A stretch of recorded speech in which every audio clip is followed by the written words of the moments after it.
అత్యున్నత మాకు ప్రియమైన దేవుని బిడ్డలందరికీ ఈ ఉదయకాల సమయంలో మన ప్రభు అయిన యేసుక్రీస్తు శ్రేష్టమైన నామములో మీ అందరికి కూడా శుభములు తెలియజేస్తున్నాము.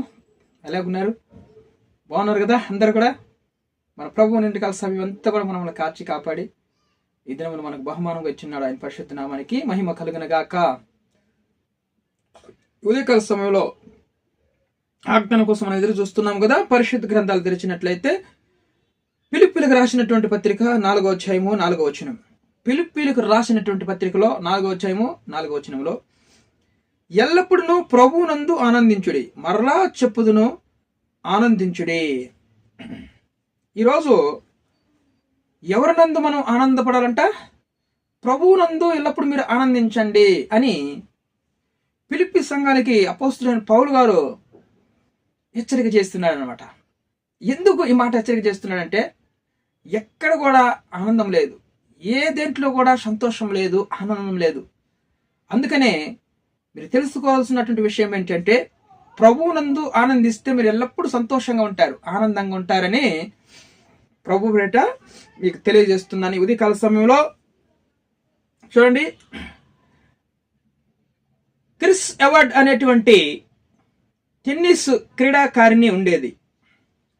ఆమె ప్రపంచంలో వరల్డ్ ఛాంపియన్గా నిలిచినటువంటి ఒక గొప్ప టెన్నిస్ కారిణి. వెబిల్డ్ ఛాంపియన్గా నిలిచింది. ఆమె వెబిల్డ్ ఛాంపియన్గా నిలిచినటువంటి వ్యక్తి. మార్ట్ అవార్డు, క్రిస్ అవార్డు, వీళ్ళందరూ కూడా సమానంగా ఆడేవాళ్ళనమాట. వాళ్ళిద్దరు కూడా క్రిస్ వెంబల్డన్ అనే అవార్డు గెలిచిన తర్వాత, ఈ క్రిస్ అవార్డు, క్రిస్ వెంబల్డ్ చూడండి, వెంబల్డన్ అనే అవార్డు గెలిచిన తర్వాత ఒక టెన్నిస్ ఆడుతుంటుండగా క్రిస్ అవార్డు అనేటువంటి ఆమెతో ఇంకొక అమ్మాయి, సాధారణమైనటువంటి టెన్నిస్ ఆడేటువంటి ఒక వ్యక్తి ఆమెతో ఆడుతుండగా, ఆ యొక్క క్రిస్ అవార్డు అనేటువంటి ఆమెతో ఈ సాధారణమైనటువంటి అమ్మాయి గెలిచేసిందనమాట. గెలిచిన తర్వాత ఎంతో ఆనందంగా సంతోషంగా ఉన్నప్పుడు మీడియా వాళ్ళందరూ కూడా వస్తారనమాట.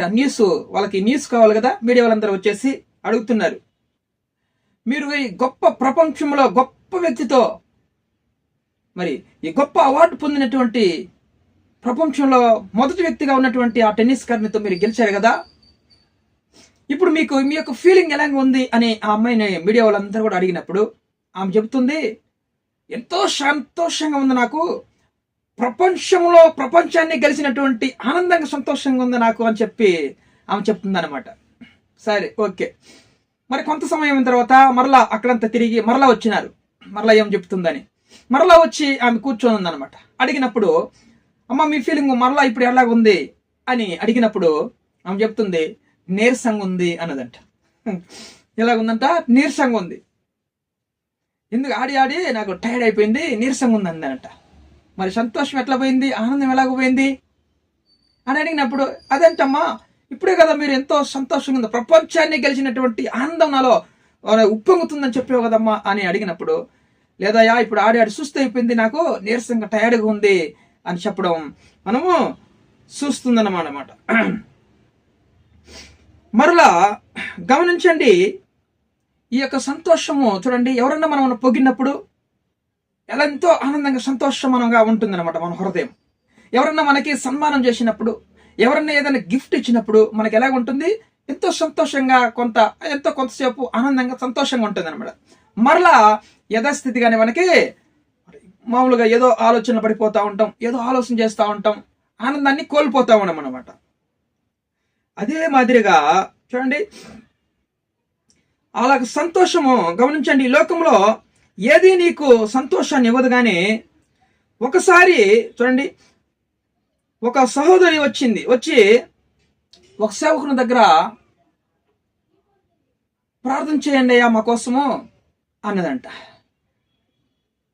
ఎందుకోసమమ్మా, ఎందుకోసం ప్రార్థన చేయాలి, ఏ విషయం గురించి అని సేవకుడు అడిగినప్పుడు ఆమె చెప్తుంది, మేము ఎన్నో సంవత్సరాల నుంచి ఒక ఇల్లు కొనుక్కోవాలని మా కల అది అనుకుంటా, ఎప్పుడు కూడా మేము ప్రయత్నం చేస్తూ ఈ టయానికి మేము ఆ ఇల్లు తీసుకోగలిగాము.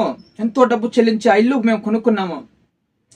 కొనుక్కున్నప్పటి నుంచి కూడా ఆ ఇంట్లో నాకు మా యజమానికి మా భర్తకి అసలుకి నిద్రే పట్టడం లేదయ్యా. నిద్ర పట్టకుండా ఎంతో బాధపడుతున్నాము. ఏదో ఒక ఫీలింగ్, ఏదో ఒక భయంగా ఆ ఇంట్లో మాకు తెలుస్తుందయ్యా. అందుకే మా కోసము ప్రార్థన చేయండి అని చెప్పారనమాట. చెప్పినప్పుడు అదేంటమ్మా ఇల్లు కొనుక్కోవాలని చాలా కాలం మీకు కల కదా, ఆ ఇంట్లో ఏమైంది ఏంటంటే, లేదయ్యా ఆ ఇంట్లో ఏదో ఒకటి తిరుగుతున్నట్టుగా మాకు భయం, మరి ఆ భయంగా ఉంటుంది, అగుపడుతుంది అని చెప్పినారనమాట.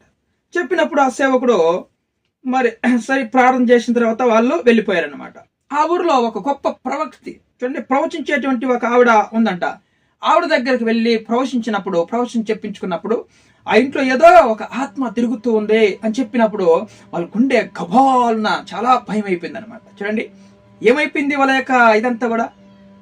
ఆ తర్వాత భార్య భర్తలు కూడా ఒక నిర్ణయానికి వచ్చినారు. ఆ ఇల్లు మనము చూడండి, ఆ ఇల్లు ఏం చేయాలంటే ఖాళీ చేసుకొని వెళ్ళిపోవాలని, ఆ ఇల్లు మేము ఎలాగైనా సరే ఆ ఇంట్లో నుంచి బయటపడాలని బయటికి వచ్చేద్దాం అనుకుంటూ ఉన్నారంట. చూడండి ఏమైంది చూసారా, ఎన్నో కళలు అనమాట. ఇల్లు తీసుకుంటే మేము సంతోషంగా ఉండొచ్చులే అనుకున్నారనమాట. మరి ఆ సంతోషం ఎలాగైపోయింది, ఆ సంతోషం కాస్త నీరుగారిపోయింది. ఆ కళలన్నీ కూడా ఏమైపోయింది, ఆ సంతోషం ఏమైపోయింది, అంతా కూడా నీరుగారిపోయినట్టు వ్యర్థమైపోయింది అనమాట. అంతేకాకుండా ఈ లోకమంతట్లో కూడా మనం ఏదో సాధించాలని, ఏదో మనము చేయాలనుకుంటా ఉంటాం, ఏదో కొనుక్కోవాలని అనుకుంటాం. అనుభూతి మనకి కేవలం చూడండి, చేయాలనుకున్నటువంటి ఆ యొక్క ఆలోచన కూడా కేవలము కాసేపే. చూడండి అనుభూతి ఆ యొక్క అనుభూతులన్నీ కూడా ఎంతసేపు ఉంటాయంట, కాసేపే. అందుకని నీవు ఏం కోరుకున్నా కేవలము కాసేపే. ఎంత గొప్ప విజయము సాధించినా కూడా, ఎంత గొప్ప వ్యక్తి అయినా కూడా చూడండి కాసేపే ఆ యొక్క సంతోషము, ఆనందమే. అందుకనే దేవుని పేరిట మీకు మనం చేస్తున్నాను, ప్రభువునందు ఆనందించండి. ఈ ఆనందం ఎప్పుడు కూడా ఇప్పుడుండి మరల పోయేది కాదు. ఎల్లప్పుడూ మనం సంతోషంగా ఉండొచ్చు ప్రభువునందు ఆనందించినామంటే.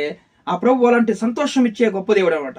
ప్రియ జనాంగమా, మర్చిపోవద్దు, ప్రభు పేరిట మీకు మనం చేస్తున్నాము, అడుగుతున్నాను. చూడండి పరిశుద్ధత ద్వారా చూడండి వచ్చే మిగుల సంతోషం మనకు కావాలన్నా, చూడండి పాపిష్టి పనులు చేసేటువంటి అల్పకాల భోగాల సంతోషం మనకి కావాలన్నా, అది అల్పకాల సంతోషం అనమాట. కొంచెం కాలం ఉండేది, కొంత సమయం ఉండేది, కొంతసేపు ఉండేది. ఆ సంతోషం కావాలన్నా మీరు డిసైడ్ చేసుకోండి.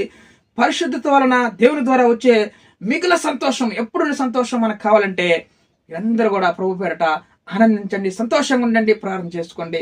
దేవుడు మీ కుటుంబాన్ని ఖచ్చితంగా దీవిస్తాడు. చూడండి నువ్వు ఏది ఆశపడినా కూడా ఈ లోకంలో కొంతసేపు నీకు ఆనందాన్ని, సంతోషాన్ని కలిగిస్తుంది. కాబట్టి దయచేసి మనము ప్రభునందు ఆనందిద్దాం, సంతోషంగా ఉందాం. ఆయన ఇచ్చే సంతోషం కలకాలము, నిత్య కాలము మనతో కూడా ఉంటుంది. దేవుని నామానికి మహిమ కలిగిన గాక. ప్రార్థన చేసుకుందాం. వీడియో చూస్తున్న మీరందరూ కూడా సబ్స్క్రైబ్ చేయండి, లైక్ చేయండి, ఇతరులకి ఖచ్చితంగా షేర్ చేయండి. దయచేసి మీకోసం ప్రార్థన చేస్తాను. ప్రేమ కలిగిన మా ప్రియ పరలోకపు తండ్రి, మీ ఘనమైన నామాన్ని బట్టి మేము స్తుతిస్తున్నాం. అయ్యా ఉదయకాల సమయంలో ప్రేమించి మంచి వాగ్దానం, ప్రభువునందు ఆనందించండి, మరలా చెప్పుచున్నాను మీరు ఆనందించండి అని నాయన పౌలు గారు నాయన పిలిపిలి సంఘాలకు నాయన తెలియజేసినటువంటి మాట మమ్మల్ని హెచ్చరించినందుకు వందనాలు తండ్రి. వీడియో చూస్తున్న అందరూ కూడా నాయన మీ యందు ఆనందించే వారు ఉండాలి. ఈ లోకంలో నాయన ప్రభువా, అల్పకాల నాయన ప్రభువా, లోకాశలు నాయన మరి కొంచెం సేపే నాయన సంతోషాన్ని ఇస్తాయి, కానీ మీ యందు సంతోషించే నాయన కలకాలం సంతోషిస్తూ ఉండడానికి కృప చూపించమని వీడియో చూస్తున్న అందరి జీవితాల్లో మీరు గొప్ప కార్యం జరిగించండి. సంతోషం, సమాధానం, ఆనందం అనుగ్రహించి సహాయం తెచ్చమని ప్రభువా, సమస్త ఘనత, మహిమ, ప్రభావం మీకు చెల్లిస్తూ సమస్యలను అందరూ విడుదల తెచ్చండి. అనారోగ్యంతో ముట్టి స్వస్థపరచమని కృప చూపించమని సమస్త ఘనత, మహిమ, ప్రభావం మీకు చెల్లిస్తూ యేసుక్రీస్తు జీవం కలిగిన నామములో ప్రార్థన అడిగి వేడుకొని పొందిన పరలోకపు తండ్రి, ఆమేన్, ఆమేన్,